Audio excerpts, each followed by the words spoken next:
Continuing from yesterday, if you remember, I had it running, but no alternator, no fan belt or anything on there. So today I've managed to, I had to make a bracket, which I had out of the junk pile. So I made a new bracket for the alternator mount. Originally these have been a generator. I'm thinking this is a 54, so it's probably originally a 6-volt system. But now we've got a 12-volt alternator on here. We have the fan belt on and mounted, and I had to replace a couple bolts on the water pump to get my brackets in.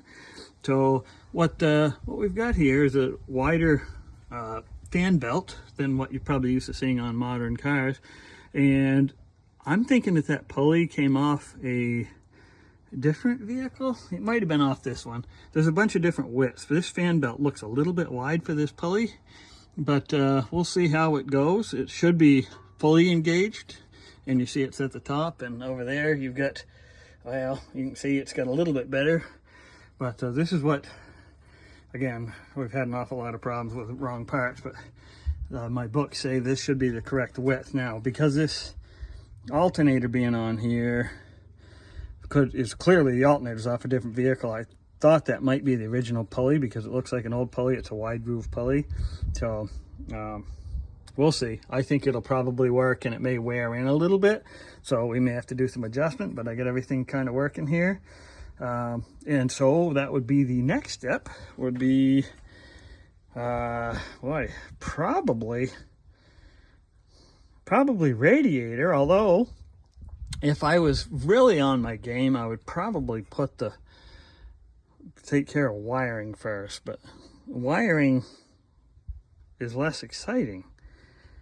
But I also, honestly, before I put the engine in, I should have done the brakes, and now I got to reach up in where I had good access before. But, you know, sometimes life gets in the way. You know, you get out here working, and you get, you know, busy with other jobs, and then, you know, it's like if you do everything the way you're supposed to, sometimes you never get done. I think Anna's the one that told me, she says, perfection is the enemy of complete. So, you know, sometimes you just got to plow ahead and go for it. So anyways, I will now at least fit up the radiator. I've got missing bolts. I've got to probably chase old rusty threads. So we'll get it all fitted up, and I'll make that decision. If I have plenty of room with the radiator in there, then I'll probably go ahead and do it. If I don't, then I may stop and do some wiring. So we'll see.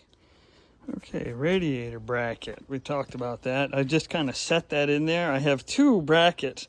Neither one of them are perfect, but this one is better than the other one. The biggest problem I have when people disassemble, because a lot of people make street rods out of it, is that, boy, people love Sawzalls. This one doesn't appear to be Sawzalled too much. It's the only defect I saw is there's supposed to be a cage nut in here for this little bracket over here, and the cage nut. See, somebody looks like they did a homemade one over here, and there should be one there. It's supposed to be a cage nut. So that's not the end of the world. That actually looks okay. But let's go back and take a look at, I think if you recall, I've talked about sus radiator, right? Where things are a little bit not great, but you know, you never can tell. So this is the spare radiator. Now this radiator, I actually have two of them. The other one's over outside, appears to be much worse shape than this. It's not great, right? I mean, I imagine myself taking this back out sooner or later. It's kind of an unusual design for the Metros. Only for the Metros, this kind of a filler neck on here. All the other ones have a different style, and so I looked all around. Sometimes you can find replacements. I haven't been able to find one yet, you know, like an aluminum to a Ford, for example, or something else. So because of the side that the radiator fill, the lower return is there. This is the what was it, suction and then return, right? Yeah, so I couldn't find that. Now this is the bracket, which actually looked pretty good, but again, remember I talked about Sawzall. This is a welded bracket, and they Sawzalled it, so that's somewhat annoying, but we'll see how this goes. These are bolted on. I imagine those are going to break when they come off, because obviously I'll be putting the radiator in the other bracket. It's mounted, held on by bolts here, and you know, there's 6 or 8 of them there. So we'll mount this up and see where it is, and then I've got to figure out my hose situation, figure out how badly this thing leaks. I'm sure it's going to leak. Is it going to be so bad that I can't run it? So that'll be fun. But this is my mess in the back here. You can see I got brand new tires for this. You can actually run radial tires. These are radials I got for this, 16-inch radials. Even though they're well, like they're not truly split rims, but lock ring rims. Because you can get tubes to run with radial tires. There's radial tubes. So, but that's a different story. Right now we're trying to focus on radiator, and this is what we're going to be doing next. This is the old bracket on the radiator, and that's the bracket that they cut the bracket, and there's a bolt there and a cage nut. I don't have any spare cage nuts. There's a chance that I could get that bolt out of there without it breaking and save that cage nut, put in my other bracket.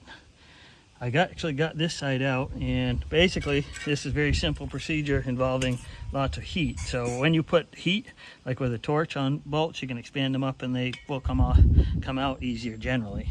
So you see I did that side already, so I'm just kind of doing this side here. And this isn't like a acetylene torch, it's just a matte gas, a little bit hotter than regular whatever propane, but not much.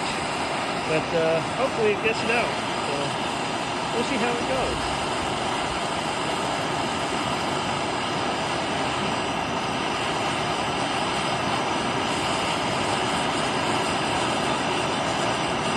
Of course, I'm doing this one-handed, so it could be a little bit dicey, but let's see if that's enough to get it out. I've got my wrench all set up here.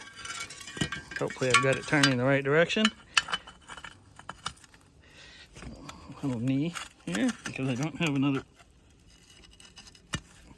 Hang on, let me sit down.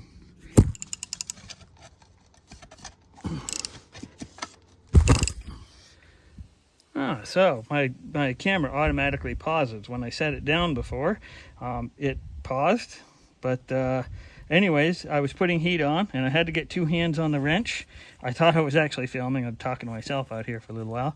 But put two hands on the wrench and backed it out. So, you know, maybe I don't need to save that cage nut right there, but I don't have any chance of saving it if I don't get the bolt out without it breaking. So I'm going to try and see if I can insert it into the other radiator bracket that these cage nuts have been broken out of. So I got to make sure I get in the right slot. That'd be classic Jake to get in the wrong spot. But yeah, we'll try it out. Okay, so I made a little rubber bushing into a camera stand. What I've got is I've got that cage nut, and it gets pushed through, and it's got two locking tabs on either side that lock in. So I'm going to see if I can get this out. I don't know. Feels like it's going. Normally these are not like a reusable item, and people don't do this kind of stuff, but you know, where am I going to find one of these, right?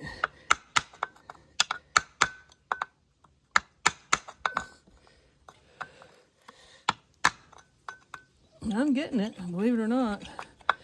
I just need a little bit. I don't have the perfect tool, do I? Not really. But it's mostly out. So is that way too hot to touch still? Yes. Ow. Jeez, it's hot. Okay. I need a little something to just push that through. What have I got that's not the correct tool? Because we wouldn't want to do that. It'll push that through. There. Did I break it? Probably. It's got a little tab. Did the tab break off? Might have. They're not meant to be reused, so we will try. Okay. It kind of looks like my tab broke on that. How hot is that? Yeah, see? Whoops. So yeah, I've got one tab, so I don't know if that's reusable. It won't be, because it's just going to spin around. Well, you know, you try. Sometimes you win and you lose. I imagine you can buy those through some special place, but I'm in Cornville and I'm not in the mood to wait. But yeah, you can see how you win them and lose them. All right, so I have the radiator installed now. It's all in there. This is the bracket that was, the other one was cut. This one's not cut, it's all there. We have carriage bolts that hold it in. I got new pads for the bottom. I've actually added radiator juice to this already. And you know what I don't see? Leaks. This ancient thing's all, what is it, verdigris or whatever, with the how old it is. I thought for sure this thing would leak like a sieve, but it's there. I got the side bolts in. I was able to reuse one of the cage nuts that I snagged out. The other one I didn't, and I ended up, I just got a nut behind there. It'll be a challenge if I have to take this out again, but I'll get it. If I got it in, I'll get it out. And the radiator hoses, which, you know, I don't know, all these vans, I got that radiator hose in there. Looks like it might be tricky to install. It's because it was. I basically got to reach in through here with my fingers and try to get all the screws and everything, and that wasn't fun at all. But it's there, and radiator's full. So, yeah, we got it. It's time to, I think I got my fuel system. I got the alternator hooked up. I forgot, I didn't show you the wiring. I'll show you, I did a little bit of wiring in order to be a little bit more reliable for key start. And what I've done is this is the temperature. That's a little bit of a guess. This is a temperature line that goes over to the temperature probe up there. And I couldn't find anything else, although the temperature gauge is not showing anything, so I'm not sure what's going on there. And I found another wire that was kind of hanging approximately where the oil sensor goes. So I plugged that in, and I started the engine, and the oil pressure comes up, so it's there. So I had to readjust the clutch. That's all it was, this little link. I thought sure that thing looked nasty in there, but boy, you know, I just got it with a wrench. I didn't even have to heat it, and so everything went lovely with that. So I have clutch action. I have the ignition wire. I did use that same ignition wire that I was using the other day that was jinky. I cut it back. It seems to be quite solid and reliable now. So we're approaching the time where we could maybe start it up and see what we can do. So, yeah. Good progress. All right, here we are with the Lord Tennyson, and we may or may not be able to demonstrate that we have made an advance. Can't do anything like that. Okay, so I still have my fake battery, which is set up here. Oh, all right. So let's go see what we can do.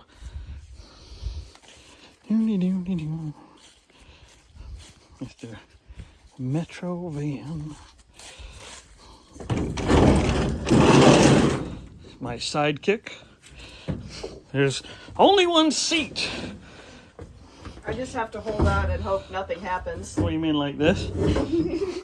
Okay. Let's see if we can get it to go here. There's no warranties here because the starter sometimes grinds, so it can be ugly. But here we go. Let's try it out.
Yahoo! A significant improvement to what was there before. Yes. Before it was dead. Now it's alive.